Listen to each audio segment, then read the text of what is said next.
જય ઠાકર બધા મિત્રોને સ્વાગત છે ફરી તમારું એક નવા વિડીયોમાં। ભરવાડ સમાજના આસ્થાના પ્રતીક ગણાતા બાવળેલી ધામ નગાલખાના ઠાકર મંદિરની પુનઃ પ્રાણ પ્રતિષ્ઠા મહોત્સવે ભરવાડ સમાજે એક નવો ઇતિહાસ રચી દીધો છે। જી હા મિત્રો, ભરવાડ સમાજના એક સાથે 75,000થી પણ વધુ માતાઓ અને બહેનોએ ઉડારાસ રમીને વર્લ્ડ રેકોર્ડ બનાવી દીધો છે।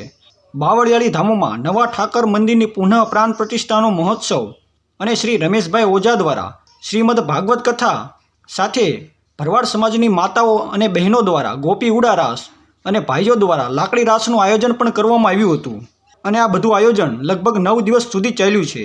એમાંય ભરવાડ સમાજના એક સાથે 75,000થી પણ વધુ માતાઓ અને બહેનોએ ગોપી ઉડારાસ રમીને ભરવાડ સમાજનું નામ દેશ અને દુનિયામાં ગુંજતું કરી દીધું છે અને આ ગોપી ઉડારાસની નોંધ આપણા દેશના વડાપ્રધાન શ્રી નરેન્દ્ર મોદીએ પણ લીધી અને તેમણે પણ બાવળેલી ધામ રામબાપુ અને ભરવાડ સમાજના ખૂબ વખાણ પણ કર્યા છે। તો ભાઈઓ, આટલું મોટું આયોજન કરવું એ તો ઠાકરની કૃપા હોય તો જ થાય અને આ જોયા પછી ઠાકરની હાજરીના પ્રમાણ ન દેવાના હોય। ઠાકર સ્વયં ત્યાં હાજરા હાજર જ છે। જય દ્વારકાધીશ, જય ઠાકર।